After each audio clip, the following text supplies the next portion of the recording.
नमस्कार दोस्तों, जागो दुनिया पर आप लोग का बहुत बहुत स्वागत है। और जो लोग भी इस चैनल पर नए हैं वे चैनल को सब्सक्राइब कर देंगे और बेल आइकन बटन को दबाना नहीं भूलेंगे ताकि हर एक अपडेट आप लोग को मिलती रहे। और ये एकमात्र ऐसा यूट्यूब चैनल है जिस पर आपको सबसे पहले, सबसे तेज और सबसे ऑथेंटिक जानकारी मिलती है। तो आइए इस पर चर्चा करते हैं कि आज सबसे बड़ी खबर ये है कि टीईटी उत्तीर्ण सभी शिक्षक प्रधान शिक्षक की परीक्षा में शामिल होंगे।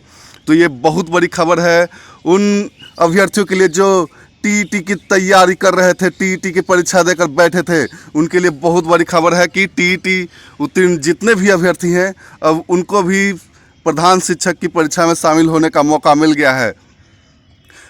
और ये जो मौका मिला है ये हाई कोर्ट की वजह से मिला है, क्योंकि हाई कोर्ट में ही ये इन टीईटी अभ्यर्थियों ने आवेदन दिया था। तो आइए इसको हम विस्तार से पढ़ते हैं।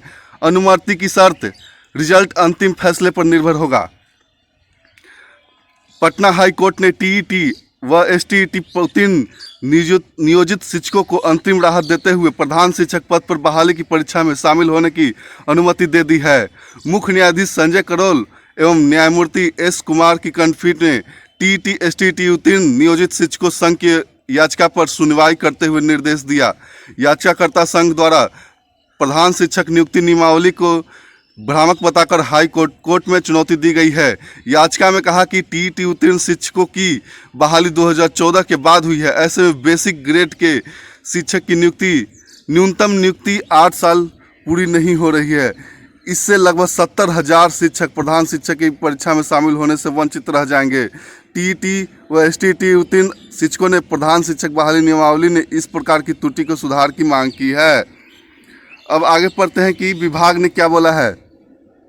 पटना हाईकोर्ट की खंडपीठ ने टीईटी एसटीईटी उत्तीर्ण नियोजित शिक्षकों संघ की अंतिम राहत देते हुए याचिकाकर्ता को प्रधान शिक्षक की परीक्षा देने की अनुमति इस शर्त के साथ दी है कि परीक्षा के परिणाम इस मामले पर कोर्ट के अंतिम फैसले पर निर्भर रहेगा। इधर शिक्षा विभाग के अपर मुख्य सचिव संजय कुमार ने कहा कि हमने आदेश नहीं देखा है, इसे देखने के बाद ही कुछ कहा जा सकता है। अब आते हैं अगले खबर पर कि अगला खबर क्या है। और ये देख रहे हैं कि बीएसएससी इंटर स्तरीय परीक्षा के बारे में ये बहुत बड़ी खबर है कि बीएसएससी इंटर स्तरीय परीक्षा 18 को आयोग ने जारी किया प्रवेश पत्र। तो आइए इसको हम विस्तार से पढ़ते हैं कि बीएसएससी क्या बता रही है, क्योंकि बीएसएससी तो 8 साल से यह पेपरबाजी ही कर रही है। अब इसी पेपरबाजी में हम लोग उलझे रहते हैं, तो फिर से उलझिए। तो इसको विस्तार से पढ़ते हैं कि बिहार कर्मचारी चयन आयोग ने इंटर स्तरीय संयुक्त प्रवेश की मुख्य परीक्षा की प्रवेश पत्र जारी कर दिया है। परीक्षार्थी bssc.bihar.gov.in पर जाकर प्रवेश पत्र डाउनलोड कर सकते हैं। परीक्षा 18 अक्टूबर को 2 पालियों में आयोजित की जाएगी। मुख्य परीक्षा में 1218 अभ्यर्थी बैठेंगे। अब इन अभ्यर्थियों को मुख्य परीक्षा में आवेदन करने के लिए 4 अक्टूबर तक का मौका दिया गया था। आयोग की गलती की वजह से इन छात्रों का रिजल्ट जारी नहीं किया जा सका था। इनका डेटा ही नहीं मिल रहा था। जांच पड़ताल के बाद इन छात्रों की मुख्य परीक्षा के लिए योग्य माना गया था। परीक्षा केंद्र पर परीक्षार्थियों को 1 घंटा पहले आना है। छात्रों को परीक्षा में बायोमेट्रिक उपयोग किया जा सकता है, जिसमें आपके फोटो, अंगूठे, उंगली का निशान लिया जाएगा। तो ये देख रहे हैं कि उन सभी लोगों का एडमिट कार्ड जारी कर दिया गया है जो कि मुख्य परीक्षा में बैठने हैं। और ये 1218 अभ्यर्थियों के बारे में है। तो इनको परीक्षा भवन में पहुंचने के पहले 1 घंटा पहले आपको जाना पड़ेगा और बायोमेट्रिक भी देना पड़ेगा। तो ये एक अच्छी बात है कि बायोमेट्रिक है जो कि ऑथेंटिक जानकारी रखती है अभ्यर्थियों के बारे में। इससे धांधली होने की संभावना बहुत कम रहती है। अब आते हैं अगले खबर पर कि अगला खबर क्या है। ये देख रहे हैं कि बीपीएससी में 67वीं में अब 743 पदों के लिए परीक्षा होगी।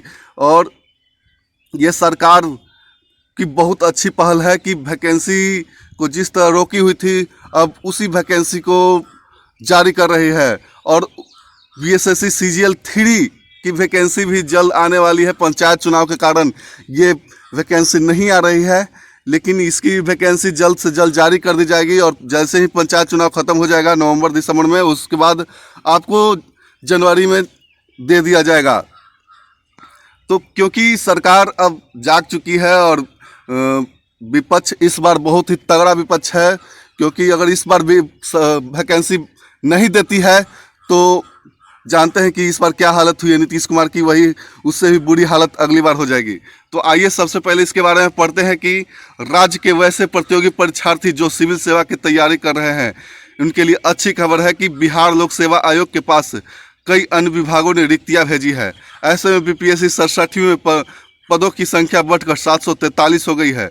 बीपीएससी ने 67वीं संयुक्त सिविल सेवा परीक्षा के तहत पदों की संख्या और बढ़ा दी है। इस बार 168 रिक्तियाँ बढ़ाई गई है। इस बाबत आयोग ने आधिकारिक वेबसाइट bpsc.bis.nic.in पर नोटिस भी जारी कर दिया है। इसमें पहले अक्टूबर ने 1 अक्टूबर को 20 रिक्तियाँ और जोड़ी थी।